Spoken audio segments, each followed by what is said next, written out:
Olá, muito bem, estamos diretamente de Laguna, dos altos do restaurante Choperia Boião, um dos patrocinadores deste programa, do Estúdio de Verão da UniTV. É o nosso retorno aqui ao Estúdio de Verão nesta temporada. A UniTV tradicionalmente tem vindo à Laguna fazer gravações dos programas aqui desse ambiente fantástico. Você estava aí há pouquinho com imagens do Canal da Barra. Estamos aqui na ilha, um lugar extraordinário, fantástico, a travessia, tanto de balsa quanto no barco táxi que tem aqui. É uma experiência incrível que deve ser vivida por todos. Este programa, o Estúdio de Verão, é patrocinado pela Adri Camilo Imóveis, pelo Boião Restaurante Choperia e pela Tufer Ferro e Aço, nosso amigo Luiz Fernando, que tem atuação em Tubarão, em toda a região. Luiz Fernando Zanetti, muito obrigado aos nossos apoiadores que possibilitam a vinda dos nossos estúdios para este ambiente diferenciado durante o verão aqui na Barra, em Laguna. Laguna, que é a mãe de todas as cidades, rica em história, em cultura. E para falar de história e de cultura, o programa de hoje traz o ex-prefeito, o advogado Adilson Cadorim. O prefeito é diretor do Instituto Cultural Anitta e é idealizador da Tomada de Laguna. A Tomada de Laguna que vai ocupar diversas noites do dia 14 até o final do mês de março. Dá tempo ainda de falar bastante sobre esse evento que já selecionou os atores, já está sendo ensaiado, essa epopeia ensaiada, a epopeia de Anitta Garibaldi e de Giuseppe Garibaldi. José Garibaldi, Giuseppe Garibaldi, os heróis dos dois mundos, né, que são reverenciados aqui em Laguna, um dos mais antigos e dos mais ricos em história, municípios brasileiros. Prefeito, muito obrigado pela sua vinda ao Estúdio de Verão, ao programa Frente a Frente na edição de hoje. Muito obrigado, Edu. É um prazer estar contigo aqui no Boião, nesse local espetacular, junto com a equipe da TV. E é um prazer também estar com os teus telespectadores aqui para tentar esclarecer, divulgar este evento que nós estamos prestes a encenar, esse evento épico, que é único no Brasil, não tem nada parecido, pelo menos que é encenado, que encena fatos históricos que aconteceram no local, no mesmo local onde são encenados agora. Estamos à tua disposição. Obrigado, nosso diretor do Instituto Cultural Anitta. De onde surgiu a ideia Tomada de Laguna? O senhor era prefeito à época da criação desse projeto, o senhor que dirigiu a cidade. Conta um pouquinho para a gente desse seu desejo. O senhor, não falei que o senhor é historiador, mas o senhor é um dos maiores historiadores da história de Anitta, o senhor conhece com detalhe. Bom, sobre a história de Anitta, eu já editei 5 livros, né? Cinco edições, e com exceção de uma, todas elas bancadas pelo governo do estado ou pela Assembleia Legislativa ou por programas de incentivo à cultura. Então são obras que têm o carimbo, a oficialidade, não só também do estado, mas também da Academia Catarinense de Letras e instituições garibaldinas e instituições italianas. Tem uma versão em italiano, que circula na Itália também, da nossa obra, e tem mais uma que está saindo agora pela Assembleia Legislativa, uma nova versão mais atual, com dados mais atualizados sobre a vida de Anitta, porque a Anitta construiu tantos fatos nos 10 anos que ela viveu com Garibaldi e lutou pegou em armas por 4 repúblicas em 2 continentes distantes, e foram tantos os fatos que nós ainda estamos descobrindo, espanando a poeira do tempo e sempre descobrimos alguns fatos novos ligados à história dela. Então, a cada descoberta, nós editamos uma nova biografia de Anitta, né? Então, isso que nos motivou, ao longo desses 40 anos, que nos motivou a buscar a biografia, aprofundar a biografia da vida de Anitta. Já havia, na época, em 1990, não recordo mais, 94, me parece, havia sido já publicado pelo professor Ludwig Wolfgang Hall uma biografia de Anitta. E eu acabei fazendo amizade com o professor Hall, E antes de falecer, tivemos muitos encontros e ele dizia: minha obra não está completa, carece de dados. E aquilo me estimulou muito, sabe? Tanto é que a Anita não havia, o professor Hall não havia conseguido, e nem eu também consegui, localizar o certificado de batismo de Anita, a certidão de batismo. E tivemos que entrar na justiça posteriormente para que a justiça reconhecesse a naturalidade lagunense e a nacionalidade brasileira de Anita. Porque antes disso também, nós tínhamos ido para a Itália e feito um pedido ao governo italiano para que o governo italiano nos entregasse os restos mortais, o repatriamento dos restos mortais.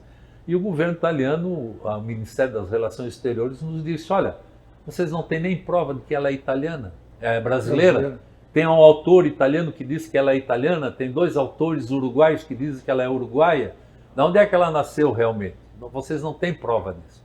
E isso nos estimulou, quando voltamos daquela memorável viagem, junto com alguns deputados que foram conosco na ocasião, junto com os estímulos do professor Rau, a entrarmos na justiça e conseguirmos, então, a fazer o registro tardio de nascimento de Anita Garibaldi, 178 anos após o nascimento dela, né? E a partir daí, então, nós começamos, demos continuidade àquelas pesquisas todas e não paramos mais. Porque eu, sinceramente, amigo Hildo, eu me fascinei pela vida dessa mulher.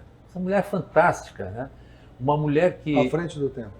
Muito à frente, pelas suas ideias e pela sua posição de ficar ao lado sempre, nunca atrás e nunca na frente do maior ídolo, maior homem, do grande condottiere que foi o Garibaldi.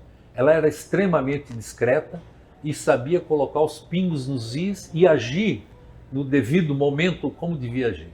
Ela foi mãe, foi enfermeira, foi amante, foi guerreira, mas nunca abriu mão dos ideais republicanos que ela adquiriu aqui em Laguna, ouvindo as pregações do tio Antônio, um revolucionário tropeiro que morava em Lages e teve a sua casa incendiada pelos monarquistas, porque ele já defendia uma revolução para acabar com a monarquia e tornar o Sul independente. E ele veio se homiciar, o tio Antônio, veio se homiciar aqui em Laguna. E na época, 1936, 37... 1836, 37, Laguna já conspirava com os revolucionários rio-grandenses, né? Mandava... Pela ligação, Laguna era a capital da região de São Pedro do Rio Grande do Sul, antes de Viamão existir, da forma que passou a existir. Aqui para o sul era Laguna e depois Porto Alegre. E um pouco de Rio Grande também, mas muito pouco, porque Sim. Rio Grande estava só no começo. Sim. E se descobriu que Laguna produzia pólvora para mandar para os revolucionários do Rio Grande. O governo imperial, a presidente da província de Santa Catarina, mandou 500 soldados para cá, para Laguna, para combater e prender.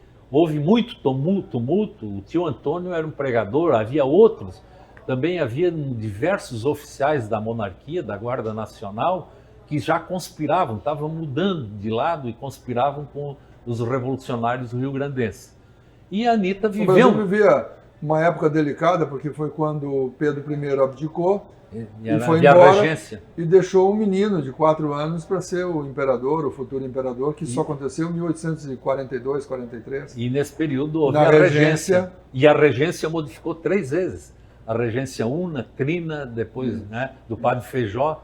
Então acabou fragilizando o governo central. E houve também um derrame de notas de moeda falsa que o governo nada fez para combater. Houve grande desvalorização da moeda, o próprio governo desvalorizava. E os estancieiros que exportavam sofreram muito com essas ações, né?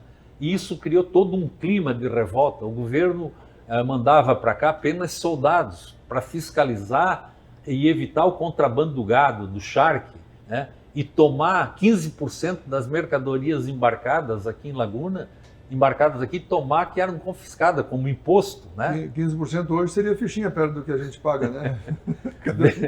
Verdade, haveria campo aqui para muitas Anitas hoje. Mas desculpa a interrupção, não podia deixar de aproveitar essa oportunidade.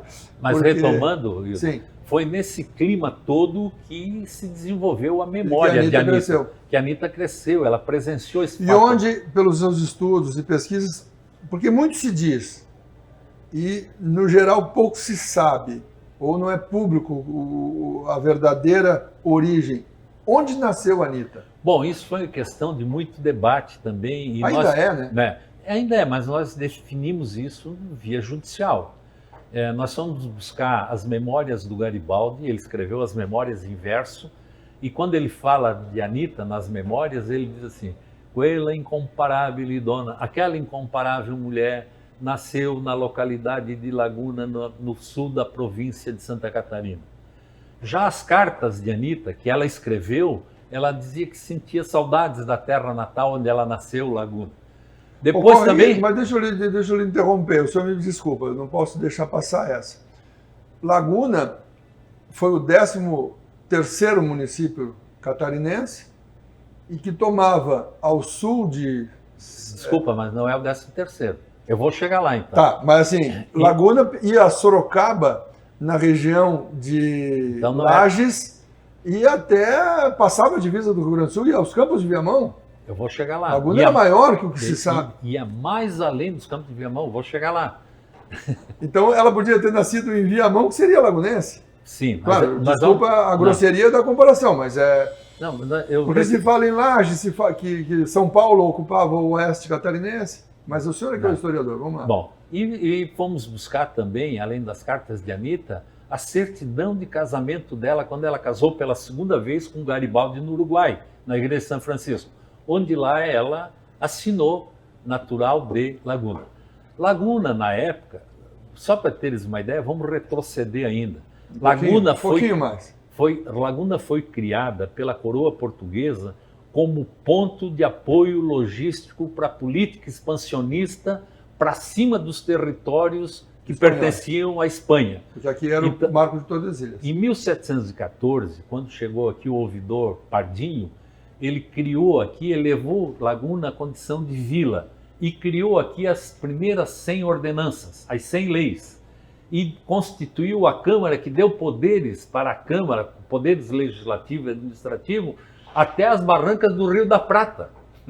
Né? Colônia do Sacramento. Colônia do Sacramento, até a Colônia do Sacramento. Então, há diversas sesmarias doadas pela Câmara de Vereadores, muito além do que aquelas que vão até Porto Alegre.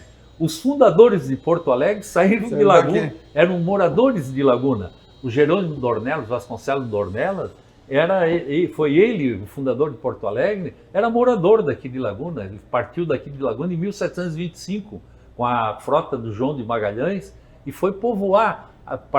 Pertence ele às primeiras famílias portuguesas que povoaram o Rio Grande do Sul, eram 31 famílias. Uhum. Então Laguna tinha uma importância, como tu diz muito bem, importantíssima no sul do Brasil, na história do sul do Brasil. E foi para isso que Laguna foi criada, porque aqui Laguna já era um povoado espanhol e misto com indígenas. Né? É muito mais antiga do que a partir de 1676, como hoje é reconhecida como fundador o Domingos de Brito Peixoto. E festejada, né? Festejada, claro. Mas é um equívoco, é mais antigo. É mais antigo. Não é que seja um equívoco, eu acho que foi um mal necessário para aquele ponto, naquela época, quando foi criado, porque não se tinha conhecimento de que Laguna já era um povoado espanhol muito antes dos portugueses chegarem aqui. Então tinha que ter um mote, né? Aí se criou. O Domingos de Brito Peixoto e a família dele tem que ser festejado, não só por eles serem os povoadores e não fundador de Laguna, mas por eles também serem os povoadores do Rio Grande do Sul.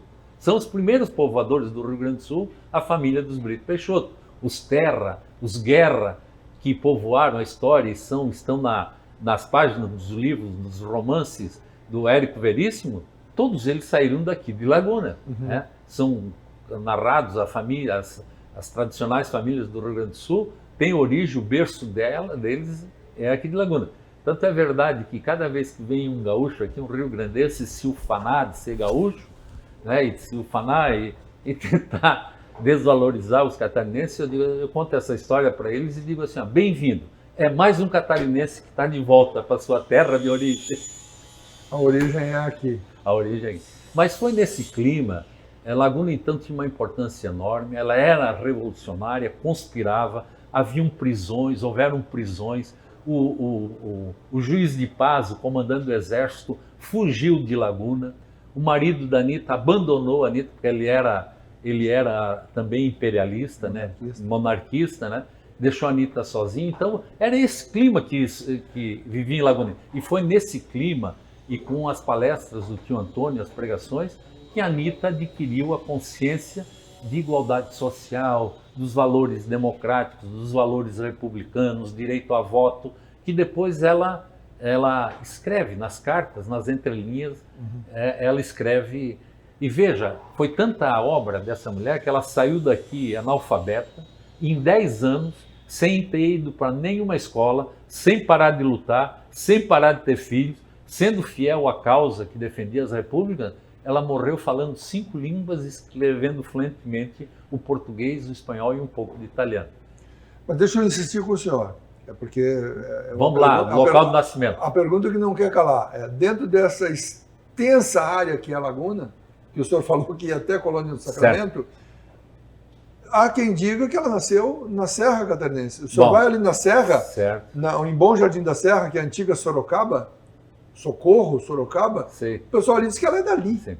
Então todo mundo reivindica, inclusive os italianos, os franceses e os uruguaios. O mundo reivindica a natureza, a nascença, o registro de nascimento da Anitta. Então é natural que lajeando. Aí eu estou lhe perguntando, onde é que foi que essa mulher nasceu? Então eu dou uma resposta. Se os lajeanos, por exemplo, querem tanto que seja reconhecida a Anitta, o que eles fizeram até hoje para reconhecer a Anitta? Não tem uma rua, não tem um monumento em Lages homenageando a Anitta. A única coisa que tem lá... Tem um município inteiro na região. Não, mas em Lages. Em Lages não tem. Eu vou te explicar o que aconteceu.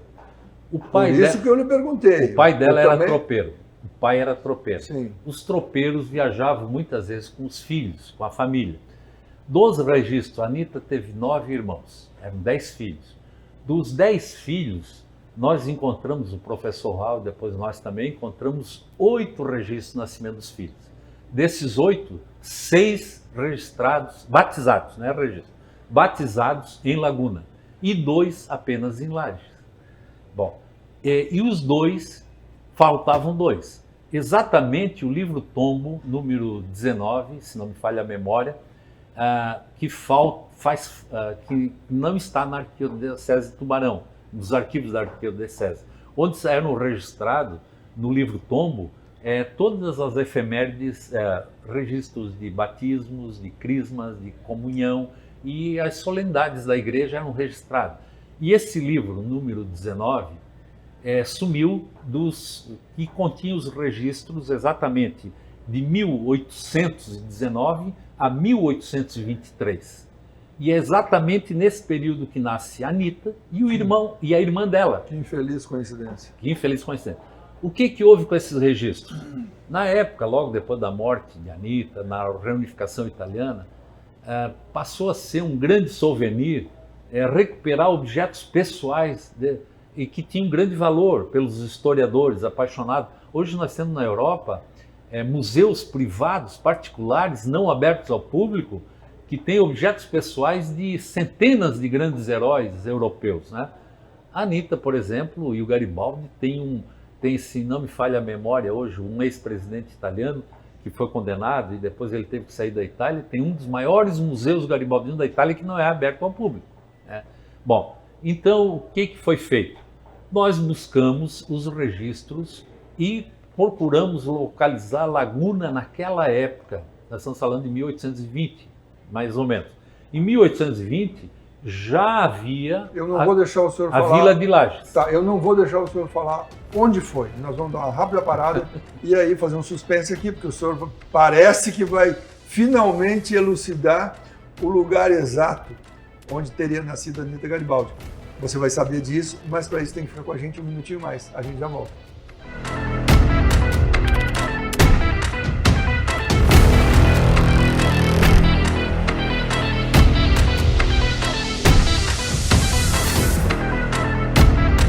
Frente a frente.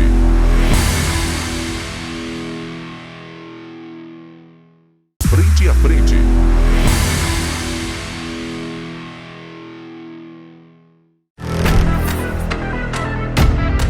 Já estamos de volta. Essa é a imagem da barra Do lado de cá, onde nós estamos vendo essa primeira água, é o canal onde deságua o Rio Tubarão no Oceano Atlântico. Do lado de lá já é a praia do Mar Grosso, o Oceano Atlântico que banha toda a costa, todo o litoral brasileiro.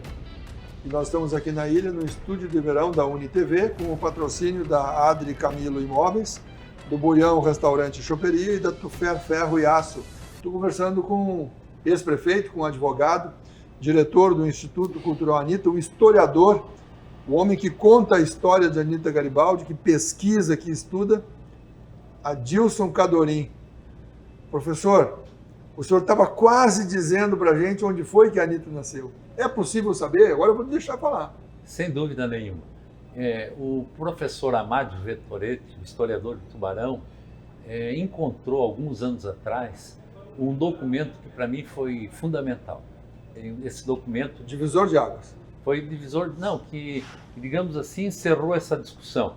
Porque ele encontrou o documento, era uma queixa que o avô de Anita, que morava ali onde hoje é a Passagem da Barra, perto de onde era a sede, onde tem um monumento ali do nascimento de Anita, ali na Madre, encontrou um documento, o Amádio, em que o avô da Anita, o pai da mãe da Anita, portanto, se fazia queixa de que nas terras dele, as plantações que ele tinha ali, eram todas assaltadas e roubadas pelos índios, e pediu providências para a polícia de Laguna.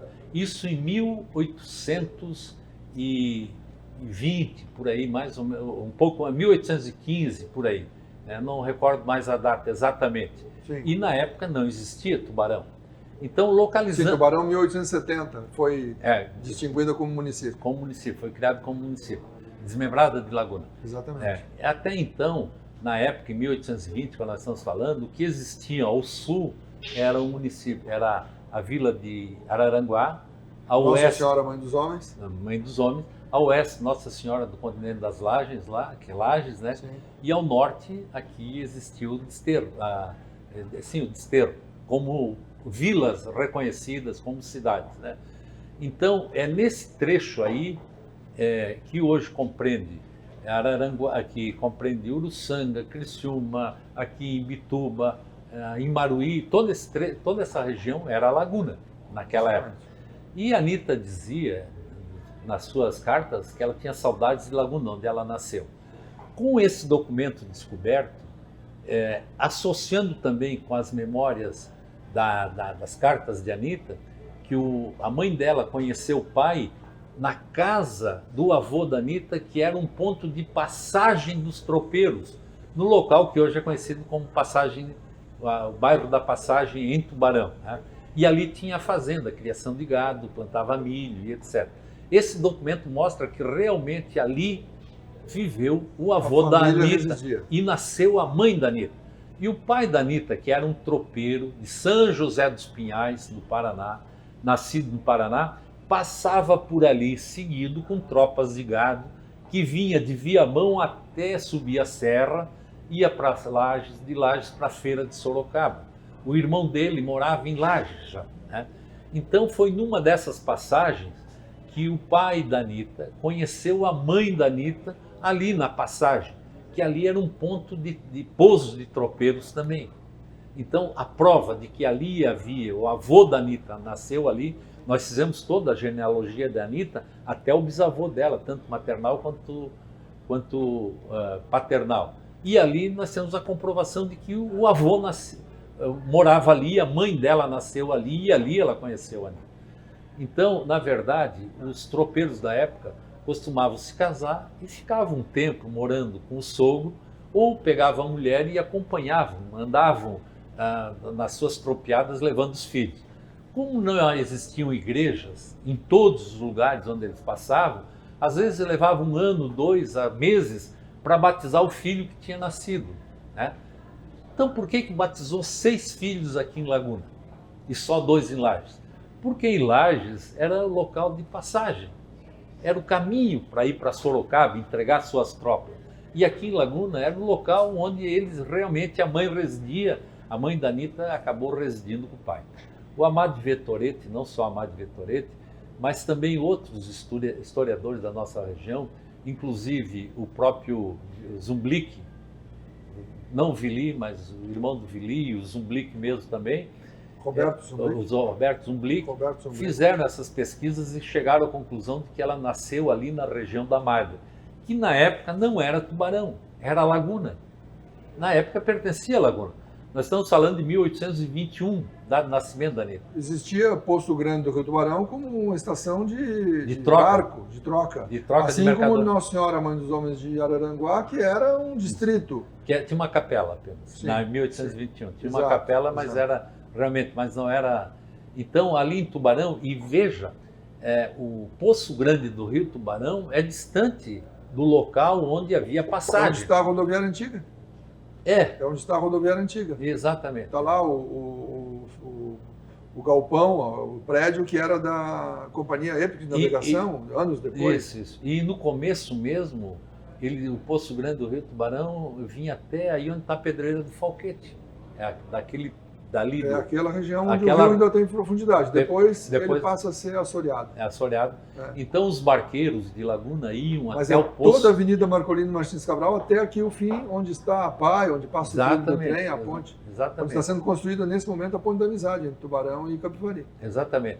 Então essa região toda era conhecida como Poço Grande do Rio Tubarão. E ali era um ponto de encontro, né?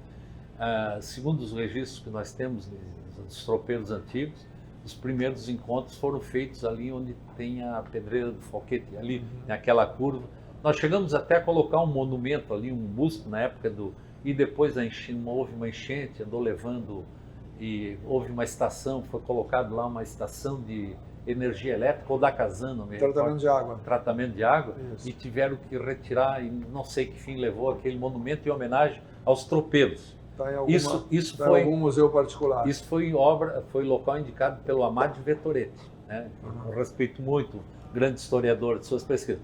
Mas a cidade que ela nasceu ficou sacramentada como sendo Laguna. Mas também não é errado Hoje dizer, Tubarão, não é mas errado foi dizer, Laguna, não é errado dizer que ela nasceu em Tubarão.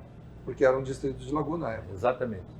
Não era bem um distrito, era era uma extensão. Não havia na época. Podemos dizer que era uma freguesia, que era o termo que eles usavam quando tinha alguma... Freguesia está mais ligada à ordenação territorial dos portugueses, né? Sim. No Brasil não reconhece hoje a freguesia. Não. reconhece. É vila, a condição de vila. a Menos condição- ainda. Menos ainda, né? E agora, para contar essa história, o senhor não falou ainda para mim, a primeira pergunta que eu lhe fiz nesse programa, doutor Adilson, quando surgiu, o senhor era prefeito quando criou a tomada de Laguna? Não, na verdade, a Tomada de Laguna surgiu quando nós participamos do movimento Sul é Meu País, e nós fizemos um grande encontro aqui em Laguna, 1991 ou 90, não me recordo mais, talvez antes até, e nós precisávamos fazer uma pequena encenação para atrair esse público todo, que veio do Rio Grande do Sul, do Paraná, mais de 1000 pessoas que eram simpáticos ao movimento. E aí nós convocamos um grupo de teatro, e o grupo de teatro foi lá e fez uma pequena representação de Anitta, né? E a partir daí nós fizemos um relacionamento De certa forma, a briga era a mesma. né? De certa forma. O poder central Anitta usurpando o representava- povo local. O grupo teatro nós deixamos livre para, no intervalo das discussões sobre o movimento Sul é Meu País, no intervalo eles apresentaram uma pequena peça com a Anitta, no final, erguendo um fuzil e tal. E me chamou a atenção, e eu fiz amizade com um grupo de teatro, e em 1999, eu já havia editado a minha primeira obra sobre a Anitta, e o nome Tomada de Laguna era um nome, é hoje, um nome que, se tu digitar, ele vai estar inserido na biografia do Garibaldi, vai estar inserido na biografia da Revolução Farroupilha, é um nome historicamente conhecido, porque a Tomada de Laguna foi um movimento épico que aconteceu durante a Revolução Farroupilha, muito importante. Os farrapos que precisavam de um porto e resolveram tomar Laguna, porque eles não tinham porto para se comunicar com o mundo exterior. Então, eu adotei o nome Tomada de Laguna porque já era um nome conhecido. E Era um nome integrante da história do Brasil. Da história do Brasil. E, não, do Brasil não. da história do Garibaldi, que é a história dos dois mundos, né? Mas no final, ele primeiro veio aqui, né? Daqui é que ele foi ser a referência. Sim, mas que a ele biografia virou. dele, Claro. né? Veja, o Garibaldi chegou aqui marinheiro e saiu daqui cavaleiro, porque eles foram derrotados aqui dia 15 de novembro aqui na Ponta da Barra, aqui no dia 15 de novembro no canal, e ele saiu daqui cavaleiro. E dias depois ele teve a primeira batalha dele a cavalo aqui em Santa Catarina, no Passo Santa Vitória. E aí o Garibaldi se deslumbrou com a habilidade dos lanceiros farroupilhas, dos guerreiros farroupilhas no cavalo. E as estratégias de luta, de combate que ele viu, ele levou para a Itália. Então tem esse episódio que marca a vida do Garibaldi, que até então ele era marinheiro, chegou aqui em Laguna. E aqui em Laguna ele... A bordo do Ceival. A bordo do Ceival. E aqui em Laguna, ele sai de Laguna, parte de Laguna, atravessa o canal, dia 15 de novembro, como cavaleiro. E a partir daí adota a cavalaria em vez dos navios de combate. Só para que a gente possa situar, em 25 de julho, a República Juliana... 29 de julho... Foi proclamada. Proclamada a República Juliana, por causa do ataque do navio... Não é a República Juliana, a República Catarinense. República Catarinense. A República Juliana foi o nome que o... Por conta do mês de julho. Juliana de julho. Há dúvidas. Tá, mas assim, em 29 de julho é a República Catarinense.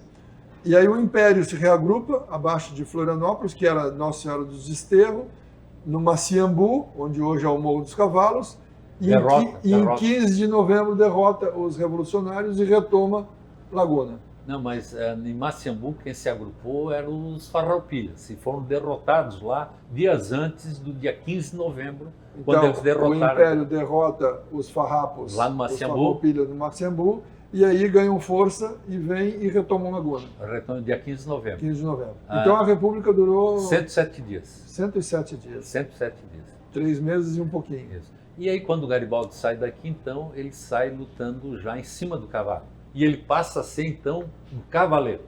Inclusive, nas cartas de Anita, nas memórias do Garibaldi, ele cita que os tombos que ele levou aprendendo a andar a cavalo com a Anita aqui nas nossas praias.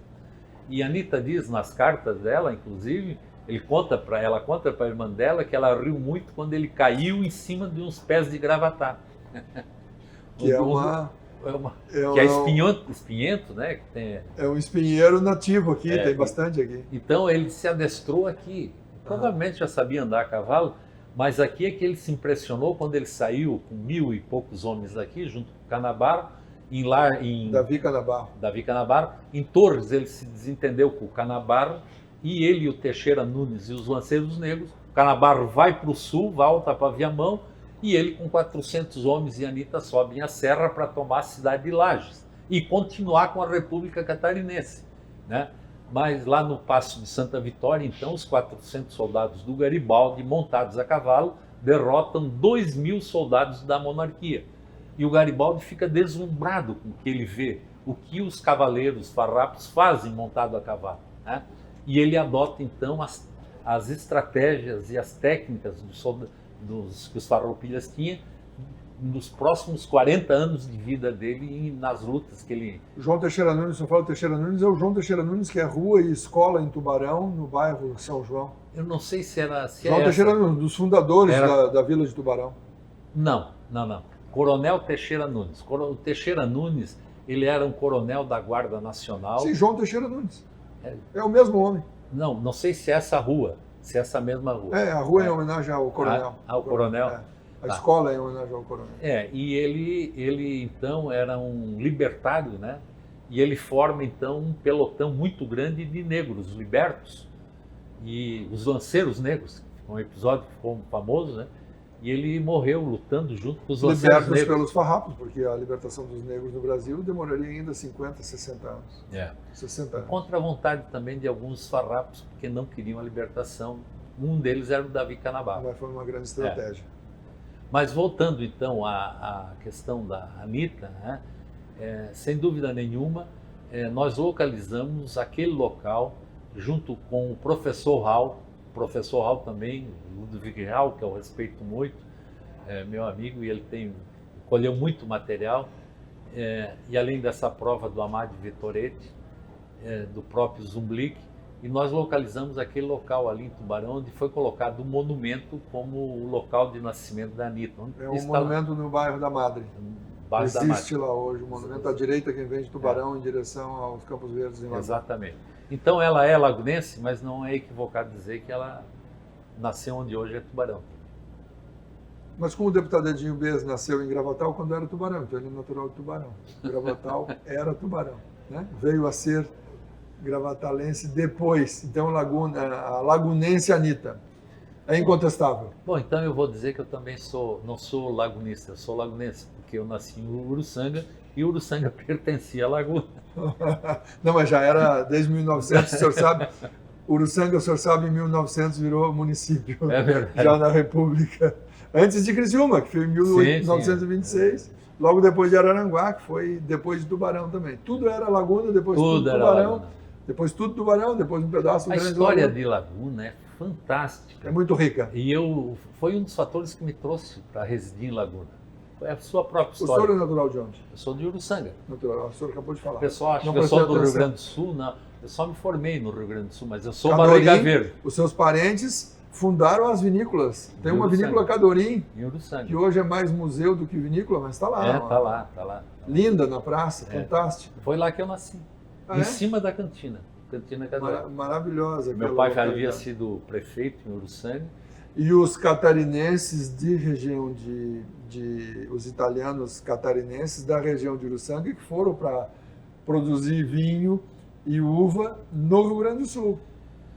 Bom, aí a história é o seguinte... Nós não vamos falar de vinho aqui, eu só lhe provoquei. Não, mas numa frase, num parágrafo só, em 1959,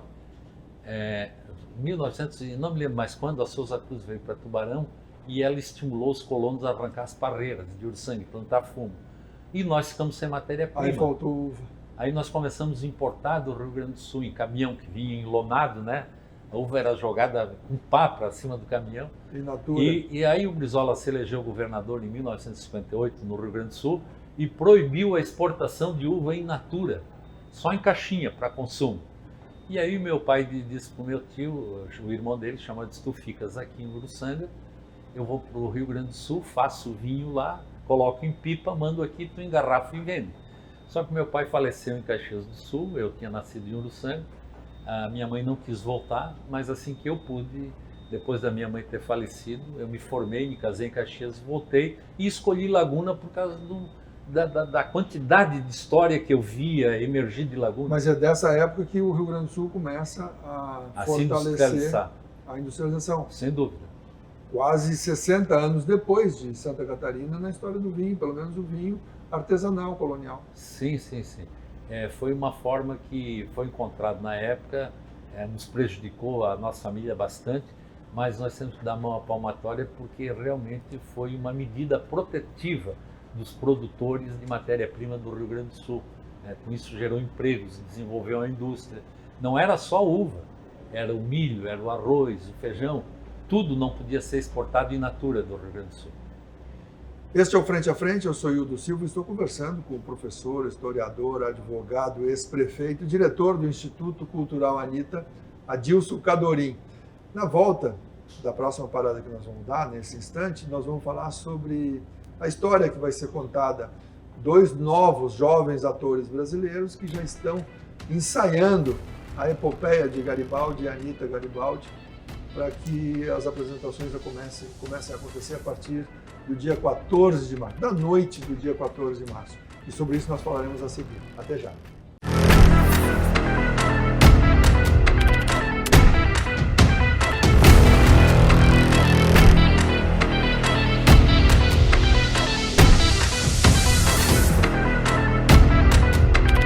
Frente a Frente.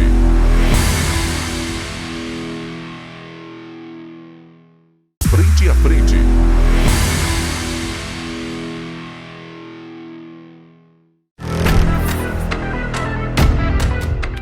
Esta é a imagem que o Estúdio de Verão leva até você, diretamente da ilha, aqui em Laguna, na Ponta da Barra, um ambiente privilegiado, viu? Olha o Boto ali, passou. Agorinha, bem em cima do logo do Frente a Frente, olha lá o Boto. Que fantástico. Não há lugar no mundo que se possa fazer um estúdio de verão com esse cenário. Tem que entrevistar o Boto. Nós estamos falando aqui com ex-prefeito, o advogado, professor, historiador, Adilson Cadorim, que está falando para a gente sobre a tomada de Laguna, a história que levou à criação desse evento extraordinário que é a tomada de Laguna, que está nas memórias dos farrapos, que está na memória do Garibaldi e que correu o mundo, a tomada de Laguna. A cada evento, uma parelha de atores globais, nacionais. Por que a eleição? Por que a escolha? Por que trazer atores de renome como o de Miguel Coelho e Thaís Melchior? Bom, nós tínhamos aqui... Para este ano, né? Esse casal vem para este ano. Em 2004, 2022, quem fez a Tomada de Laguna, a atriz, é a Lizzy Souza, que é de Laguna. Sim. E foi a melhor de todas que houve até agora, sem dúvida nenhuma. Até hoje, vamos ver até que hoje. Começa dia 14. Dia 13. Mesmo nas edições anteriores que nós fizemos com outras atrizes nacionais e que remuneramos muito bem, nada se compara ao que o trabalho feito pela Lizzy, Elisiane de Souza.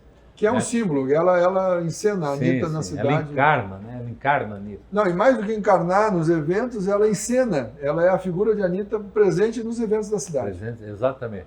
E só que esse ano ela não quis mais. Nós convidamos, insistimos. Ela está numa nova fase da vida dela e achou melhor não representar mais. Ela disse que a Anitta foi uma fase da vida dela.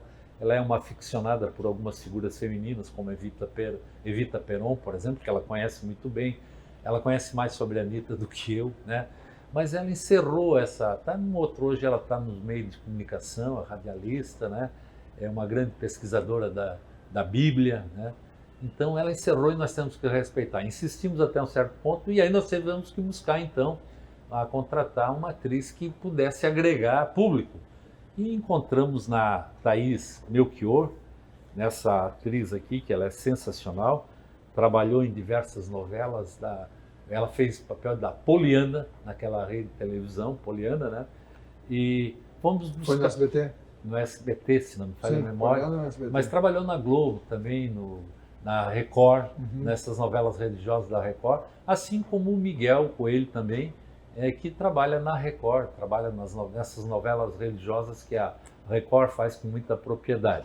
Então são dois atores nacionais que nós fomos buscar para atrair público também, e até porque isso nós temos que modificar a cada apresentação, criar novas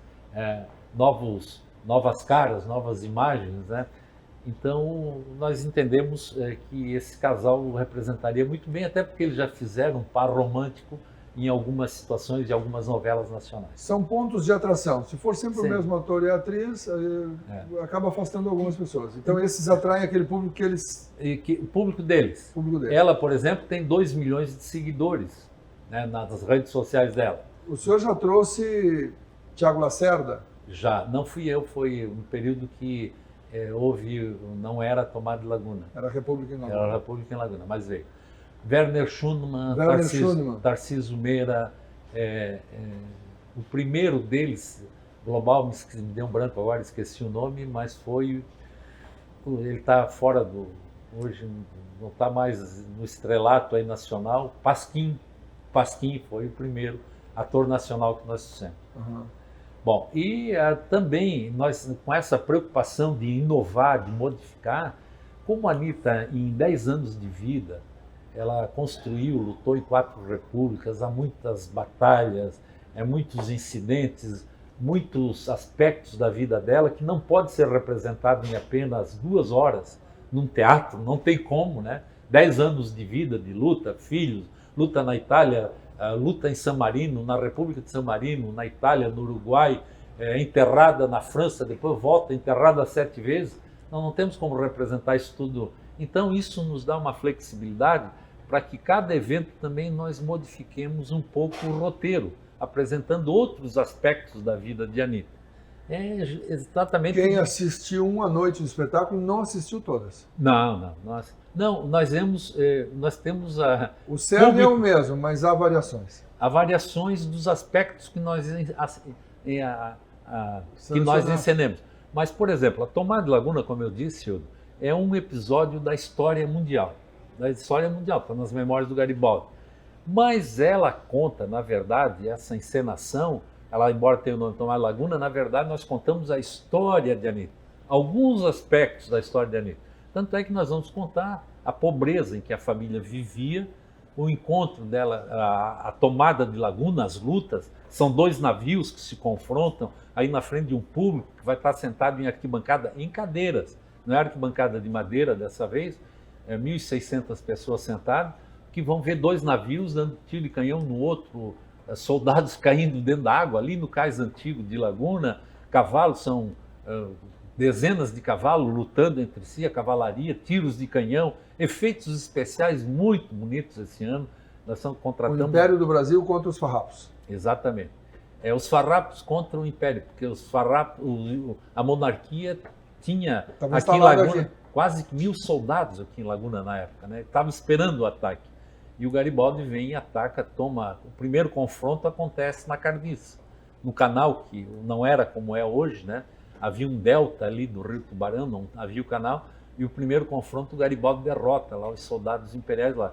Depois ele chega aqui na ponta da Barra pela retaguarda de 7 navios ancorados que tinha aí do Império. E ele apenas com o barco Seival e 40 soldados consegue lutar contra os 7 navios, prende alguns, 2 deles escapam e depois ele vem para o centro de Laguna, onde tem o combate final no mesmo local onde nós encenamos a Tomada de Laguna.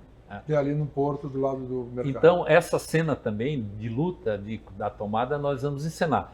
E depois, há momentos também de muito romantismo, com o encontro do Garibaldi com a Anitta, né? Vai haver o tradicional beijo, eles se encontram. É uma cena romântica muito bonita. Tenores cantando também em determinados momentos, né? Efeitos especiais, jogos de luzes.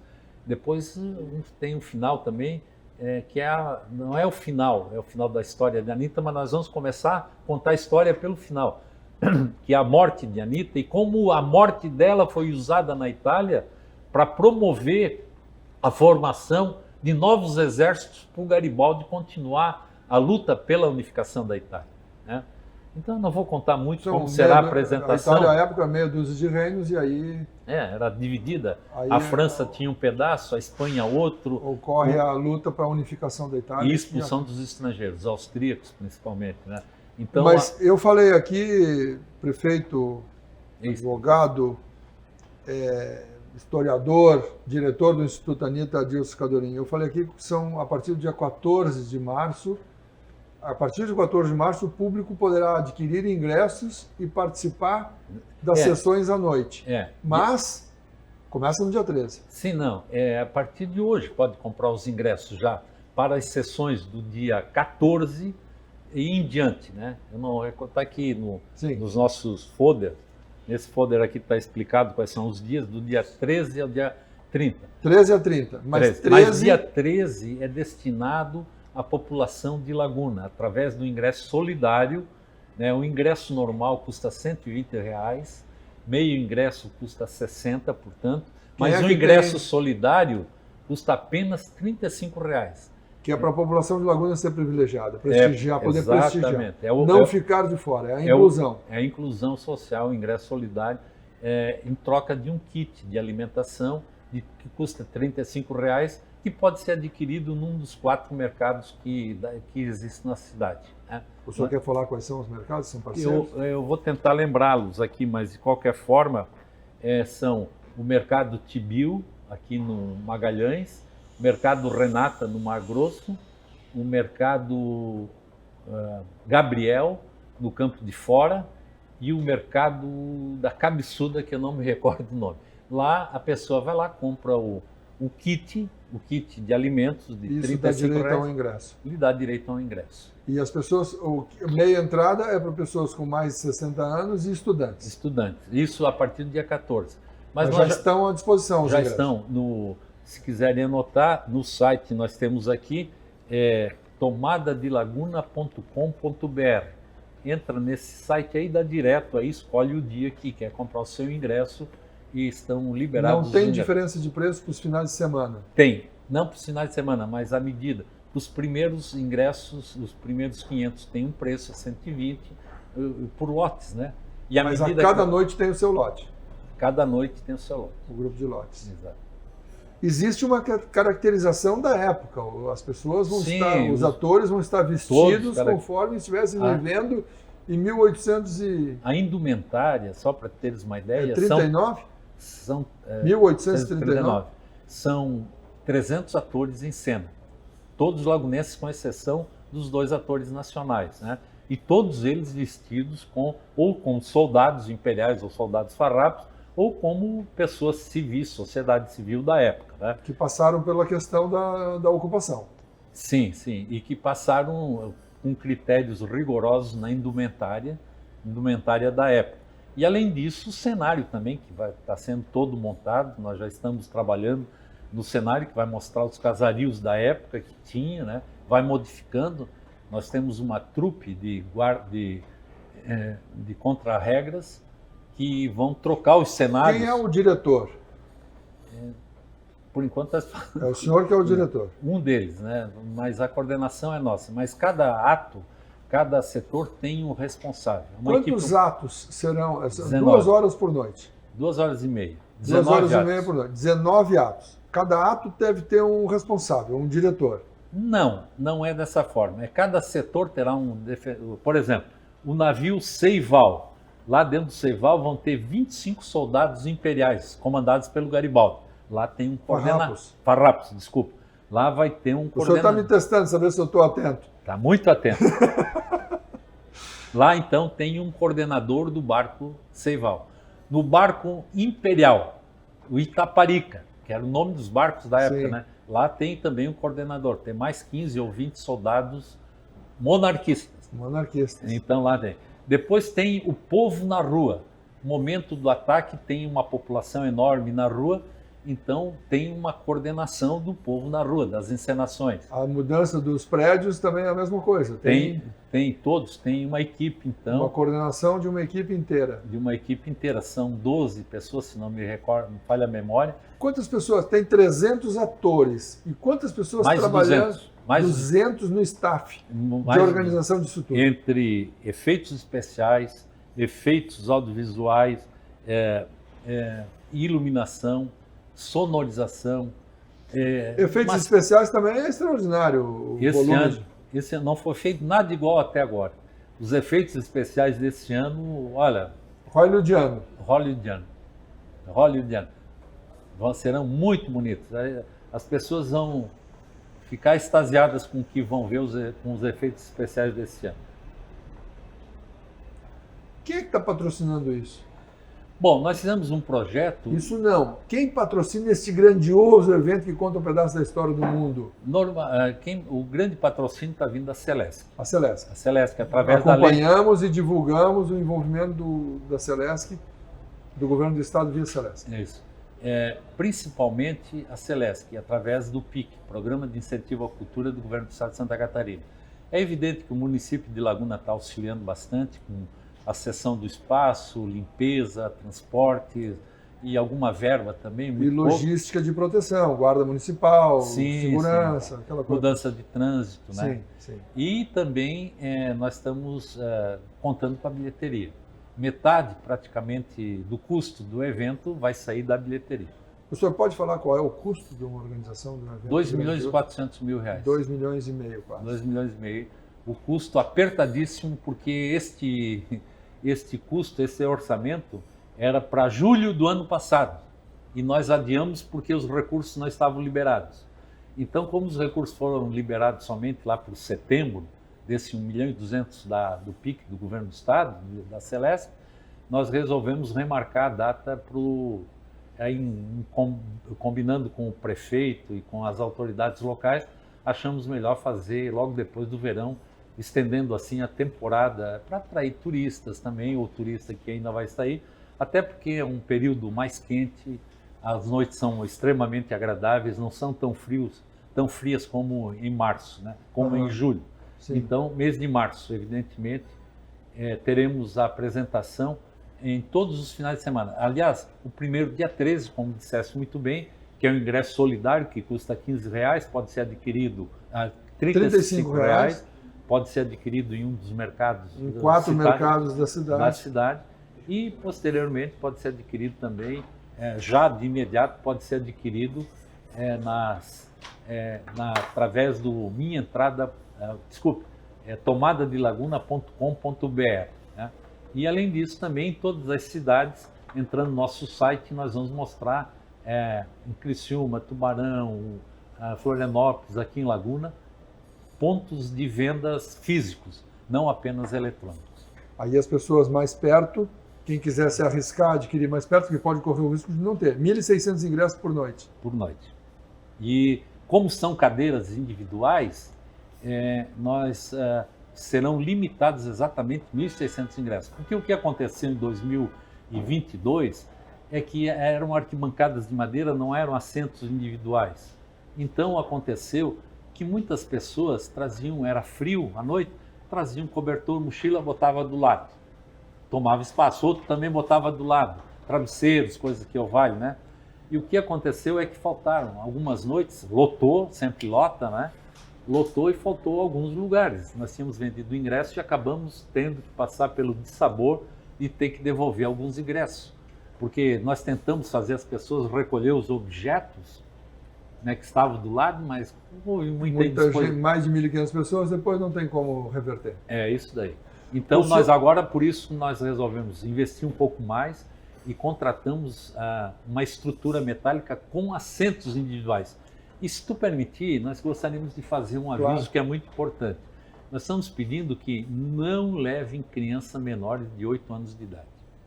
Até porque crianças vão pagar ingresso, vão pagar meio ingresso, evidentemente. Mas a criança menor de 8 anos de idade, a criança não tem brinquedo. Qualquer brincadeira que tu fizer com a criança é sério. A criança interpreta como sério. E aí tem cenas de morte, entre aspas, de violência, sangue vai estar escorrendo, tiros de canhão, ruídos, né? E a criança pode ficar assustada. Eu presenciei em 2022 criança sendo assustada, se assustando, e a mãe acomodando, não, tu vê, isso é tudo mentirinha. Eu presenciei isso. Então nós tomamos, não há essa proibição legal, mas nós tomamos a iniciativa de pedir aos pais que não levem menores, porque nós não vamos permitir a entrada. Vai ser impedida a entrada. Vai ser impedida a entrada de menores. Até porque também nós queremos disponibilizar menores, não vão compreender. Não tem um discernimento para entender aquela história que está sendo contada. E os pais vão gastar um valor, porque vão ter que pagar o assento da criança. Sim. Também, né? Então nós aconselhamos que os menores fiquem em casa com os avós, com os tios, né? E não levem os menores. O senhor já foi prefeito? Em 2001 a 2004. O senhor conhece a realidade do município? Laguna é um município riquíssimo em história, em cultura, verdade, mas relativamente, lamentavelmente, relativamente pobre em dinheiro. Em recursos. Em recursos, em arrecadação. Eventos como este, estimulando o turismo, a ocupação de hotéis, locação de casas, são uma alternativa viável para melhorar a média de faturamento do município, prefeito? Eu te respondo dando alguns exemplos. O que Balneário Camboriú produz, a não ser turismo? E olha a potência que é Balneário Camboriú. A indústria da construção civil, né? Qual é a maior indústria italiana hoje? Francesa. Turismo. Turismo, porque supera o vinho e o... Supera tudo, a indústria pesada. Porque o turismo é algo que não precisa de grandes investimentos, não tem que construir nada, não tem que poluir nada, não há transformação. A pessoa vem, assiste, vê, filma, fotografa e vai embora e deixa o dinheiro na cidade. Leva as lembranças. Leva a lembrança e sai falando bem. E uma excelente experiência. Uma excelente experiência. Então, a vocação do turismo de Laguna, sem dúvida, são duas na minha concepção. É a pesca, que está, na minha concepção, excessivamente controlada, com muitos mecanismos de proteção, que impede o desenvolvimento urbano até, alguns aspectos, mas sem dúvida nenhuma, a grande vocação, dissesse muito bem, é a nossa cultura e a nossa história. Eu costumo dizer que o rio-grandense foi gestado com o sêmen do bandeirante lagunense no ventre das Índias Charrús e Minuanas. Só esse fato já é um instrumento para trazer o Rio Grande do Sul inteiro para conhecer a mãe deles, que é a Laguna. Não é verdade? História. Tem história, nós temos muito. Do Brasil inteiro, do mundo, porque a divisão entre portugueses e espanhóis, assinado anos antes do descobrimento, que é o Tratado de Tordesilhas, um dos marcos é aqui. E tem um outro detalhe, um outro projeto que nós estamos trabalhando. Nós descobrimos algumas características da Pedra do Frade. Pedra do Frade, que nós temos aqui um patrimônio enorme, aquele monumento megalítico, sim, que pouca gente conhece, né? Aquilo não é obra da natureza. Abaixo dele tem um calço de ferro. E nós já mandamos analisar na Unisul as amostras. De que época é isso? Antediluviana, depois do dilúvio, de que civilização é aquilo? A trilha do Piabiru. Qual é a origem do nome da aldeia de índios que tinha aqui em Laguna, antes ainda dos espanhóis chegar, que era Imbiaçá. Imbiaçá, o começo do caminho, ou o fim do caminho, ou onde o caminho começa. Tem um pedaço em Joinville, que é mais ou menos bem explorado, passa pelo Paraná, mas aqui em Laguna tem outro aqueles pedaços de Joinville, da Serra de Nova Francisca, por aí, eles são conhecidos depois de Cabral, depois da ocupação, sim, portuguesa do Brasil. Agora, o que nós temos levantado é que o Piabiru, que antes do Piabiru se chamava o Caminho de Santo Tomé, que é outra história, já era conhecido na época de Cristo.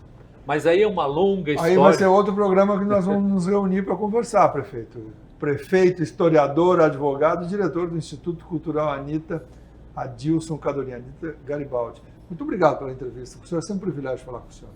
Nós é que agradecemos. E agradecemos, ficamos muito honrados com o teu convite. O teu programa tem uma profundidade não só cultural, mas também informativa muito grande. E sempre que eu posso, eu estou assistindo, estou sentado lá do outro lado, assistindo teus programas, porque eu sempre aprendo. Né? Muito obrigado. Então, a TV Unisul, posso assim dizer, porque eu me acostumei com a TV Unisul, né? Tá perfeito. Ela mora aqui, é um patrimônio nosso, e um chamamento da TV Unisul é, sem sombra de dúvidas, uma ordem para dizermos aquilo que o Garibaldi disse ao imperador, ao rei da Itália, quando o rei da Itália, de ciúmes, temendo que o Garibaldi, depois de unificar a Itália, quisesse ser o rei da Itália, pediu ao Garibaldi que entregasse a espada, e o Garibaldi bateu continência e disse assim: obedeço. É só tu nos convocar que nós obedecemos. Muito obrigado. O programa de hoje não termina ainda, nós vamos conversar na sequência com a Patrícia Floriano Ramos Klein, proprietária aqui do Boião, vai falar para a gente sobre a culinária desse extraordinário equipamento do restaurante Choperia Boião, tradicional aqui na margem do Canal da Barra. Nós vamos dar um rápido intervalo e voltaremos então com a Patrícia aqui conversando com a gente sobre esta culinária lagunense do camarão e outros componentes. Eu não vou adiantar, nós falaremos com ela na volta. Muito obrigado, Adilson Cadorim, pela presença, pelos esclarecimentos, pelas aulas que nos deu aqui, por preservar e pesquisar a história de Anita, e a gente já volta.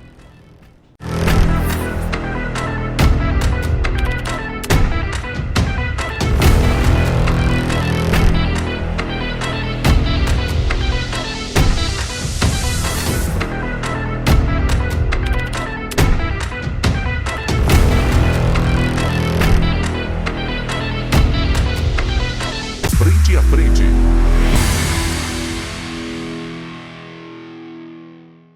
Frente a frente.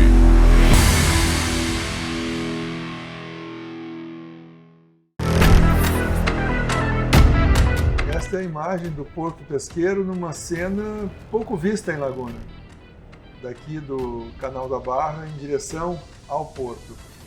Quem vem do outro lado vê o muro do porto e não enxerga as embarcações dessa forma, mesmo atravessando na balsa, é de difícil visualização. Ainda aqui no barco, que funciona como um ônibus ou táxi no canal, é mais complicado de ver essa cena. E a garça ganhando espaço e dimensão ali nesta imagem.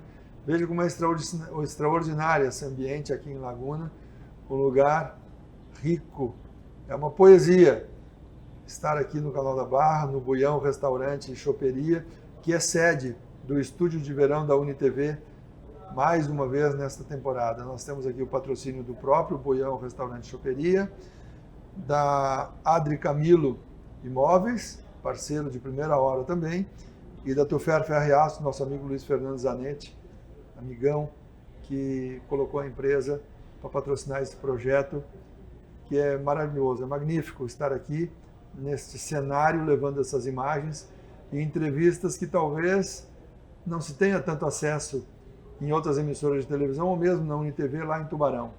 Nós estamos aqui nesse momento, na sequência do programa, ouvimos o ex-prefeito Adilson Cadorim falando aqui sobre a história, a cultura, a riqueza da Anita Garibaldi e que a cidade, apesar de todas as discussões que possa haver, a importância de Anita e da cidade de Laguna nesse cenário da formação do Brasil como país. Desde o Tratado de Tordesilhas, o Brasil não havia sido descoberto, já havia um ponto no mapa marcado que seria a divisa entre portugueses e espanhóis. Esse ponto é Laguna. E está aqui com a gente a dona Patrícia Floriano Ramos Klein. Ela é chefe de cozinha, é proprietária, é administradora do Buião Restaurante e Choperia. Muito obrigado pelo patrocínio do programa, por ceder esse ambiente para que a gente pudesse fazer não só o Frente a Frente, como nós estamos fazendo hoje, mas diversos programas da UniTV que vieram aqui. Obrigada. Boa tarde. Eu que agradeço a sua presença aqui. Há quanto tempo existe o Buião Restaurante?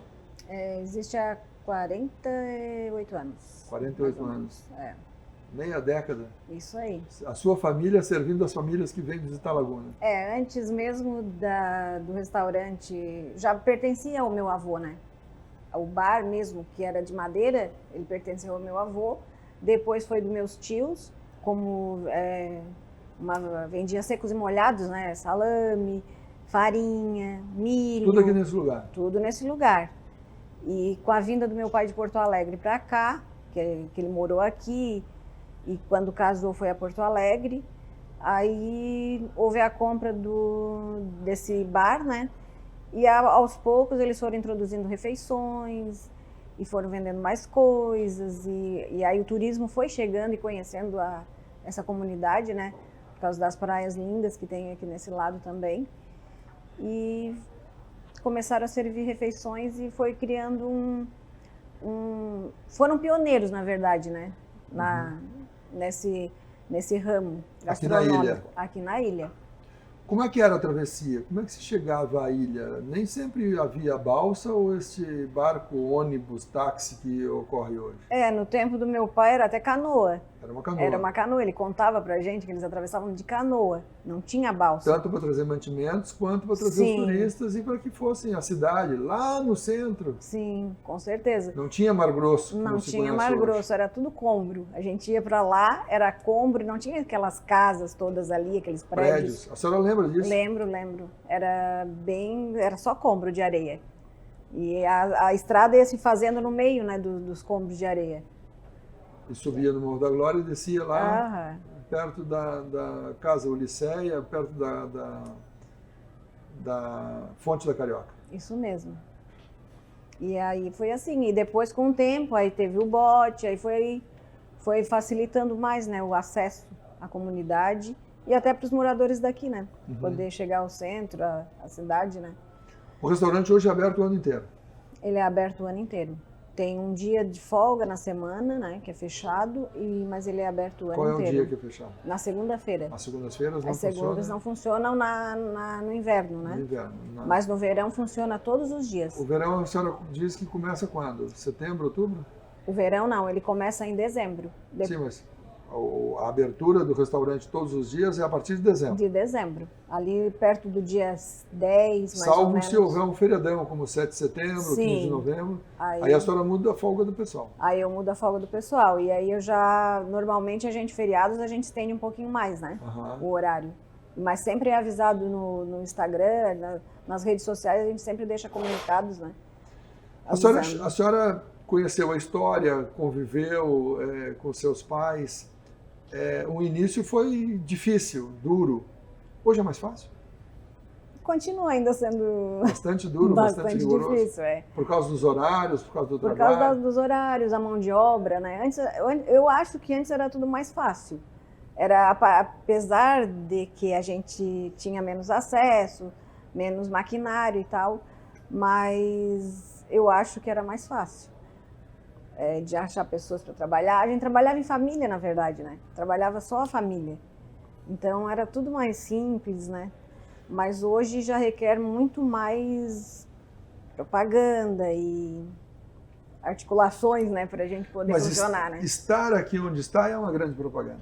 É uma grande propaganda, porque... Todo mundo que vai ao Farol da Barra, que passa por lá, não tem como deixar de enxergar a senhora e o seu estabelecimento. E o pessoal, quando vem, eles já querem sentar de frente para o mar. É o primeiro lugar a lotar, é o deck, né? É o deck. Todo mundo quer lugarzinho lá, pode sentar aqui dentro do salão, mas na hora que liberou uma mesa lá, já quer trocar. Quer mudar para lá. Para ficar na beira do mar, para ver o boto. Quantas refeições a senhora chega a servir no forte da temporada? O seu melhor dia que a senhora imagina, assim, ou calcula? Olha, eu acredito que umas 1000 refeições, eu acho. Num dia? Eu acho que sim. Haja gente para trabalhar. Bastante Tanto gente. na cozinha quanto no salão, na limpeza, lavar prato, dá muito trabalho. Dá muito trabalho. Mas a capacidade da casa lotada, quantas pessoas é? São 80 mesas, fora aqui em cima, né? Porque aqui a gente atende mais como... Eventos, aniversários, casamentos, Agendamento. Mais 80 mesas, uma média de 4 lugares? 4 lugares. 300 e poucas pessoas. Precisa lotar 3 vezes, pelo menos, cada mesa para dar esses 1000. Mas aí é bem na temporada, ali naquela data do ano novo, né? Entre Natal e Ano Novo, até que dia? Até o dia 10, 12 de janeiro? Mais ou menos. Dia 15 de janeiro ainda tem movimento. Carnaval? O carnaval mudou muito, já não é tanto... Não é mais o que a gente se preocupa, né? A gente se preocupa mais com o Ano Novo. Porque o carnaval é mais... O pessoal vem mais para a folia, né? Para os blocos, né? Não vem mais... Bebem mais e comem menos. Comem menos. Os médicos advertem que não é isso que deve ser feito, mas não tem jeito. É isso aí. A senhora é chefe da cozinha? Também. Também porque há outros chefes ou porque a senhora também faz administração? Não, porque a gente faz um pouquinho de tudo aqui, né? A gente é chefe, a gente ajuda na administração, é um pouquinho de tudo, nas compras, um pouquinho de cada coisa. Porque quando a gente é dono, a gente tem que saber um pouquinho de cada área, né? Não dá para ficar... Mas o que a senhora mais gosta de fazer no restaurante? O que eu mais gosto... O comando da cozinha. O comando da cozinha é o que eu mais gosto de fazer. Quantos funcionários tem na cozinha? Na temporada, eu chego a ter 13 pessoas na cozinha, diariamente. Todo dia? Todos os dias, ali naquela temporada dos 3 meses. Quais são os pratos mais típicos, assim, vou lhe perguntar primeiro qual é o prato que a senhora mais vende, daqueles 1000 diários que a senhora falou, qual é o que mais tem saída? O que a senhora não pode não ter no freezer ou em casa? Os pratos que saem mais, é a fritura, né? As pessoas, apesar de que hoje muitos querem coisas light, né, e menos pesada, como uma fritura, mas são os pratos... É o camarão à milanesa, esse aí é carro-chefe, né? Tanto é que tem um prato que o nome é camarão do boião, prato do boião, que aí todo mundo fala, mas boião era para ser um prato bem elaborado. Não, mas o camarão é o chefe da casa, né? Todo mundo quer comer camarão, então a gente deu o nome desse prato, que é o apelido do meu pai, o camarão do boião. Mas assim, o prato que sai bastante, que tem 5 tipos de frutos do mar, é o frutos do mar, que vem camarão, marisco, siri, lula e filé de peixe. Esse prato é um dos que saem mais, né? E agora também é o polvo, que é um prato que sai bastante. E ele tem com molho de butiá, que é uma frutinha aqui da nossa região. O butiá é o símbolo da cidade de Laguna, é o símbolo protegida, inclusive a árvore, ela não pode ser arrancada, a menos que haja um lugar para transferir. Isso impactou na construção da BR-101, da duplicação, que os butiás que haviam no leito da rodovia tiveram que ser transplantados para áreas aqui do município. Então, é uma das culturas da cidade, o butiá. E é uma fruta gostosa, né? Muito gostosa. Gostosa, E no prato também, como é que é feito? Fica uma delícia. A gente bate a polpa, né? Ele é vai um pouquinho de pimenta, temperos da casa, né? A senhora adquire in natura ou já só a polpa? Não, eu adquiro a fruta daqui mesmo. Eu compro daqui da nossa localidade, né? O E pessoal esta é a traz pra época mim. de ter o butiá? Essa é a época. E é bem Então, docinho o butiá daqui. bem no verão, quando há a saída do prato, tem a fruta Tem. de época. E aí eu também congelo ela para ter durante o ano todo para não ficar em falta, né? Eu já faço um estoque, congelo a frutinha e depois vou Se não cuidar, vai faltar. de acordo, para não faltar. Porque no inverno não vai ter. E aí, esse polvo ao molho de butiá? Ao molho de butiá. E ainda vem batata doce, que a gente agregou, porque também a batata doce é uma iguaria que o pessoal da região, da região e da Ponta da Barra, né? Usava Cultiva bastante. e usava na alimentação, né? Lá atrás. A gente sempre pensa na história, na raiz, né? Nas raízes. O polvo não é daqui. Não. Ele é adquirido fora. De fora, é. A gente compra lá de Itajaí e às vezes vem até de fora do Brasil, né? Uhum. Tem bastante aceitação o polvo nesse momento. Bastante. É um fruto do mar que tem saído muito. As pessoas querem conhecer, tem tempo de cozimento para ele ficar não borrachudo, né? É fácil errar. É fácil errar. É fácil É errar. fácil errar, mas agora a gente já tá já aprendemos certinho, não é para não Qual é o tempo de cozimento, Qual é o qual é o tempo de cozimento, preparo, e aí dá tudo certo. isso. E outros pratos interessantes que sejam típicos? O camarão, porque o camarão de laguna é inclusive reconhecido, né? Camarão de laguna, no mundo, o Brasil todo conhece camarão de laguna. E outros pratos, assim como o camarão com o catupiry, o pessoal gosta muito de queijo, né? Na alimentação. Então, o camarão no catupiry é um prato que sai bastante. Na moranga, O camarão na moranga. Um camarão são muito apreciado. são muito apreciados. E outra iguaria é o linguado com butiá, né, que eu falei que vai... Linguado também que não é pescado aqui. Não é pescado aqui. Alguns são também. A gente compra já o filé prontinho, né? Sim. E faz ele com um purê de butiá e fica também muito saboroso. Nós temos um cardápio bem vasto, né? Para todos os gostos. Tem carne, tem... Para quem não gosta de frutos do mar, né? Tem para celíacos, no caso se a pessoa tem alergia a glúten, né? Para passar na farinha de arroz. Tem vegetariano, tem vegano. Nós temos um cardápio que serve Atende a toda a comunidade. a toda a comunidade. E para as crianças também. Mas Cardápio frangos e kids. carnes têm menos saída. Tem O menos carro-chefe saída. é o fruto do mar. O frutos do mar.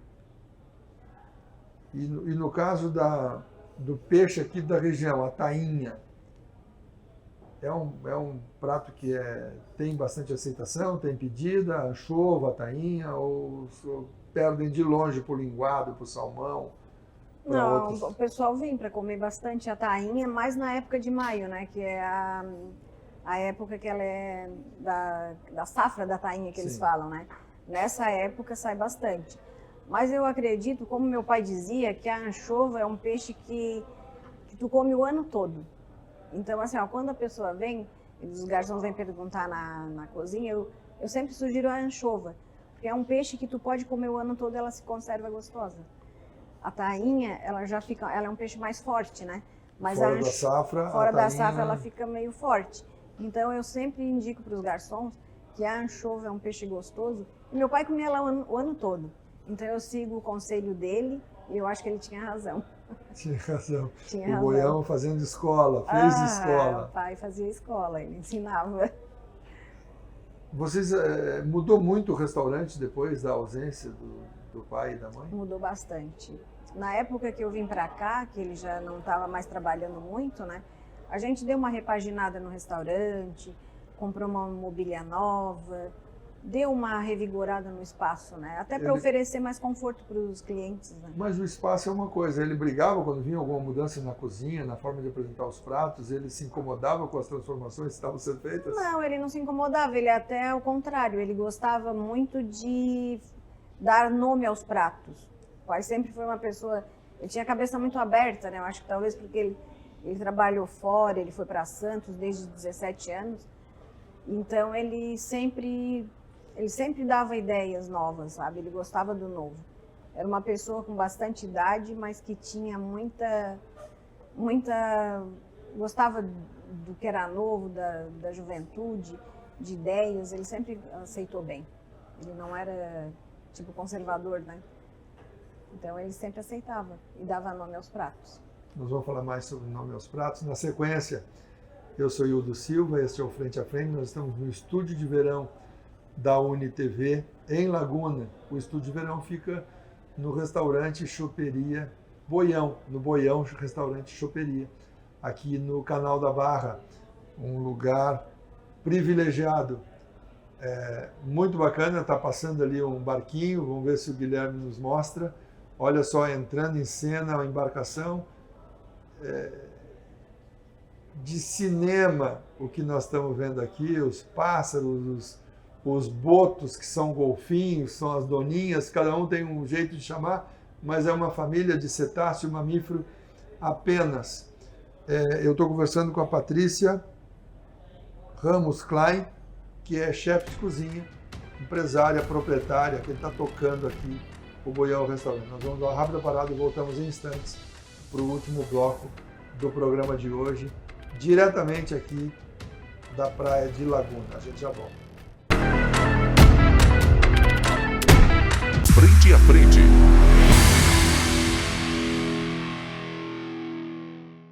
Frente a Frente.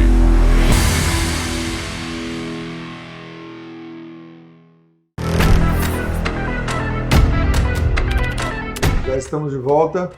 Olha só, o Guilherme é especialista em capturar lances extraordinários aqui. Mas ele me disse que para onde virar a câmera tem uma cena que vale a pena ser levada ao ar pela UniTV no estúdio de verão. Olha só essa imagem extraordinária.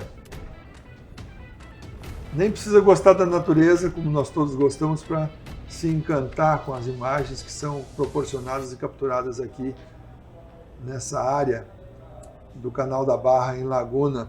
Eu estou conversando com a Patrícia Ramos Klein, que é proprietária e chefe da cozinha do Boião Restaurante. Os botos aqui são inspiração. São inspiração. Até no YouTube, meu pai tem um vídeo que ele fala sobre os botos. Ele conta a história da Dolores. Até um prato que tem no cardápio, o nome é Dolores, que é o camarão na moranga, a gente botou o nome de Dolores. Ele contava a história desse boto, a Dolores, a Branquinha, tinha mais um nome que agora não me veio à memória. Mas ele contava que o pai dele já contava, o avô dele já contava as histórias para ele do boto, né? E essa região, vocês, os pescadores, são doutores em dar nome e reconhecer os botos. Com certeza. Ele sabia tudo de boto. Ele sabia tudo. Vem muita... A gente acompanhou algumas emissoras de televisão do exterior que vieram aqui, japoneses, alemãs. Chegam a vir ao restaurante, ficam aqui, conversam. Na época que meu pai estava ainda vivo, eu lembro de algumas reportagens, tanto essa que foi para o YouTube, que tem lá, né? Ele fala... Foi para uma dessas TVs que ele deu no exterior. Sim. É um fato raro no mundo esse tipo de integração, interação, simbiose entre o homem e o boto, né? Porque o boto leva o cardume de tainha até o pescador joga a rede, alguma que sobra ele vai lá e abocanha. Então os dois se alimentam do mesmo cardume nessa simbiose, né? Porque o boto sozinho o peixe fugiria e o pescador joga a rede e perderia. Então um cerca para o outro. Ele falava que o boto só faltava, se ele tivesse um braço, ele diz na entrevista, ele só aí faltava apontar, ó, tá aqui tá o peixe para tu poder tarrafear. E o restaurante, assim como a Dolores, tem nomes de pratos que homenageiam os botos. Que homenageiam os botos. A senhora tem aqui o flipper. Tem o flipper. O flipper é um prato? É um prato. Que prato é o flipper? É o prato do camarão à grega. Camarão à grega. Aí vem um arroz à grega e nesse arroz à grega vem o camarão à milanesa e o queijo à milanesa, tudo feito numa mesma panelinha, né? Numa panelinha de pedra, né? E ali vem tudo junto e decorado e é um prato saboroso. E tem bastante saída esse prato. Bastante saída. E o flipper não é o flipper da TV americana que se via. O flipper é um dos botos que habitou esse ambiente aqui. Ele foi levado para um cativeiro, né, fora daqui de Santa Catarina, e depois ele foi resgatado desse cativeiro e trouxeram ele de volta. Ele veio de helicóptero e tal. Foi feita a aclimatação dele, uma nova ambientação, e depois solto com os outros botos. Solto com os outros botos. Que outros pratos se homenageiam os botos aqui que a senhora tem? Tem o flipper, tem a Dolores, tem o... Deixa eu lembrar. Agora você tá me fugindo. Não, tá bem. Mas e outros pratos que, assim, a farinha, o feijão, que são dos tropeiros, também integram o cardápio do Goião. Certo. Tipo, peixe ensopado. É um prato que lembra muito aqui a localidade, né? Antigamente se comia muito peixe ensopado, peixe frito, e sempre acompanhado do pirão. Ou o pirão de feijão, ou o pirão d'água, que eles falam, né? O pirão d'água. O pirão d'água. Hoje a gente já faz um pirão... O que menos tem é água no pirão d'água. Mas é farinha. A senhora põe farinha, põe tempero, põe outros condimentos, põe molho de peixe. E fica gostoso. Tem caldinho do peixe também, tem ou do camarão. Tem caldinho do peixe, tem um caldinho do camarão, então vem um tempero todo que... Páprica, orégano. É desejado e muito pedido o pirão d'água. É um dos mais pedidos, é o pirão. Todo mundo vem e quer provar o pirão, e a minha mãe gostava de fazer. E foi ela que me ensinou todo ali na cozinha, né? Assim que foi passou para mim e para as outras cozinheiras, né? Ela que ensinou como fazer. Muitas já foi a senhora que treinou? Muitas já. Ela treinou bastante também, já bastante pessoas desse tempo todo que ela passou na cozinha, né? Na cozinha ela fazia tudo, ela fritava, ela lavava a louça. Porque naquela época era mais a família que trabalhava no restaurante. Era um restaurante né? menor. Era menor, então trabalhava os filhos, e o pai e a mãe, né? A senhora falou do feijão. O que é feito? Quais são os pratos? Além do feijão tradicional que vem na tigelinha, que pode vir na tigelinha, feijão com caldo, o que mais é feito com feijão? O feijão tropeiro, feijão... Na verdade é o feijão mexido, né? É um feijão temperado, com cebola e tomate, e acompanha, no caso, o peixe ensopado, que faz uma combinação muito boa. Alguns clientes pedem o pirão d'água, né? Eles querem provar o pirão d'água, mas o pirão mexido é bem gostoso e faz parte do alimento que o pessoal da comunidade até hoje ainda se alimenta assim, né? A batata doce, o feijão, a farinha e o peixe. E aí o restaurante preserva no cardápio esses produtos, essa qualidade da culinária. Uma das coisas que a gente sempre que vai fazer uma revisão no cardápio, a gente sempre se preocupa em trazer algum item, né? Que lembre as nossas raízes aqui, as raízes do local, né? Isso aí a gente sempre se preocupa com isso. O butiá é novo. O butiá? É novo na culinária do bar? Não, ele sempre esteve. Sempre esteve? Tanto é que ele não no prato, mas o licor de butiá que a gente serve aqui, era minha avó que fazia na época, lá atrás, quando tinha o terno de reis, que eles falam na época do Natal. Então aí eles visitavam as casas, né? Eles iam cantando os reis nas casas. E a casa sempre oferecia um licor ou uma cachaçinha, alguma coisa para aquele pessoal tomar. E a minha avó fazia um licor de butiá. E o meu tio, que hoje já não está também mais com a gente, ele trabalhava aqui, um dia ele disse assim, Patrícia, vamos fazer o licor que a minha mãe fazia de butiá?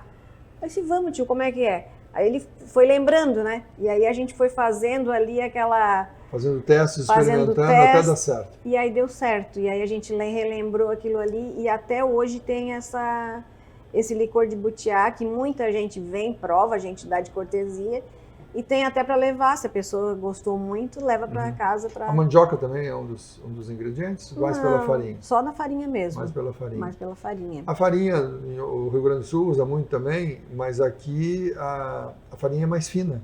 No Rio Grande do Sul ela é mais grossa. Mais grossa, é. A senhora sabe disso, a senhora conhece a culinária.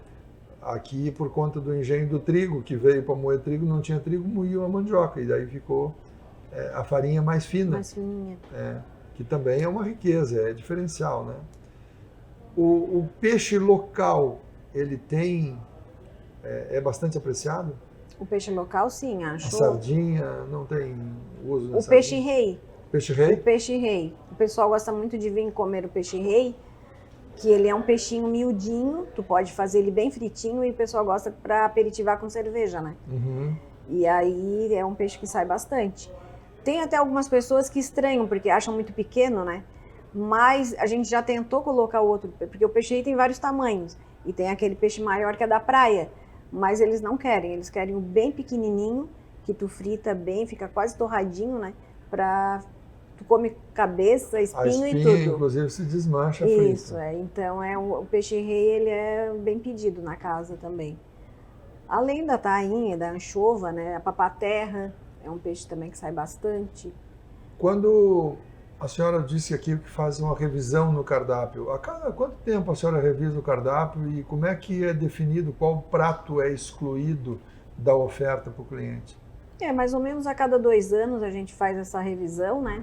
Até porque tem pratos que quando eles param um pouquinho de sair e a gente bota ele um pouquinho de lado.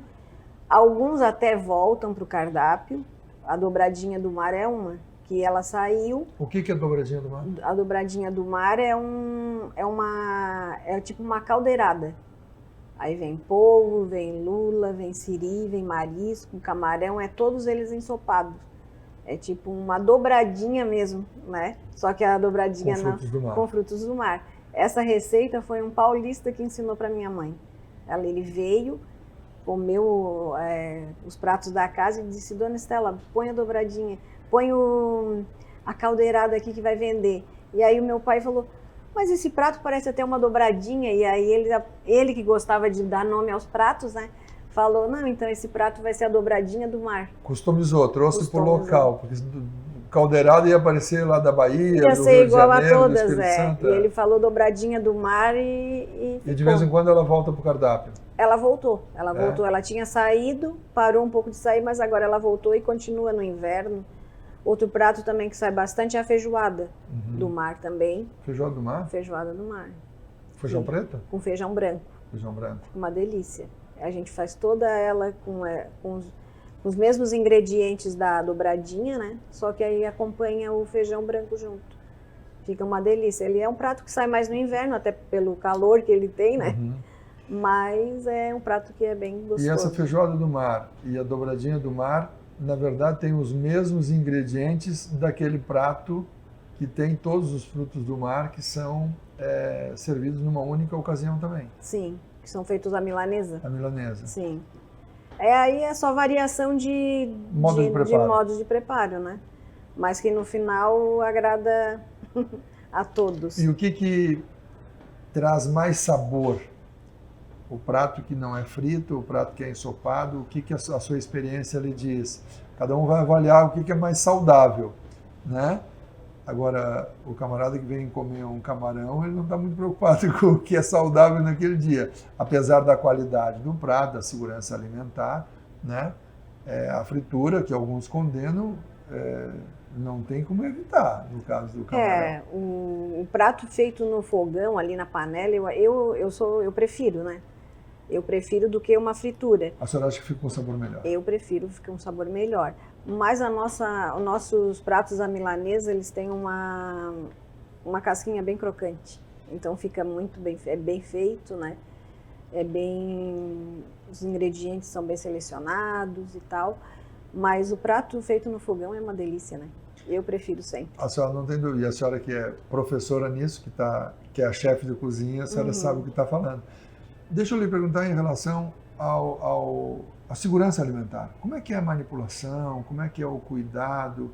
Além da compra bem feita, o preparo e o cuidado na manipulação é uma preocupação que a senhora administra sobre a equipe? Com certeza. Isso aí a gente já deixa porções, tudo separado em peso, tudo certinho. Já é feito durante a semana. A semana ela é reservada para a gente deixar todo esse preparo, que é o nosso maior movimento, no final de semana, né? Então, durante a semana é feita toda a produção desses itens, para que chegue na final de semana, é só alcança no freezer e já está a porçãozinha ali pesada para ir direto para a panela, né? Então esse cuidado a gente sempre tem. Pia separada de louça para pia onde vai o alimento. Então o cuidado é nossa preocupação com o cliente e com o alimento. Uma outra questão que a senhora está na beira da barra, aqui passa coladinho, tem o trapiche aqui que lhe coloca na cara, como se diz, né, muito próximo do rio. Qual é o cuidado que o seu restaurante, que o Buião Restaurante e Choperia tem com o tratamento e o descarte tanto de materiais sólidos quanto do esgoto que é gerado? Tem cliente que vem aqui que usa o banheiro, a senhora na cozinha tem a lavação das coisas, dos materiais, dos utensílios, as sobras. Como é que é tratado isso? O restaurante tem uma preocupação com essa sustentabilidade e não jogar nada no rio? Que tipo de trabalho vocês têm para que seja devolvida à natureza o produto mais puro possível e a água mais limpa e cristalina? Existe esse cuidado, dona Patrícia? Existe sim. Tanto que a gente tem um tratamento no nosso esgoto e todo esse tratamento é feito. Inclusive essa semana veio o laboratório fazer o laudo, veio a análise da água que sai e a água está dentro das normas ambientais, não polui. E o nosso descarte do lixo, a gordura, ela é coletada por um pessoal que vem, né, uma empresa vem, coleta a gordura separada, o lixo é separado, latinha, tampa de garrafinha PET, tanto é que a gente faz doação para o Rotary, né?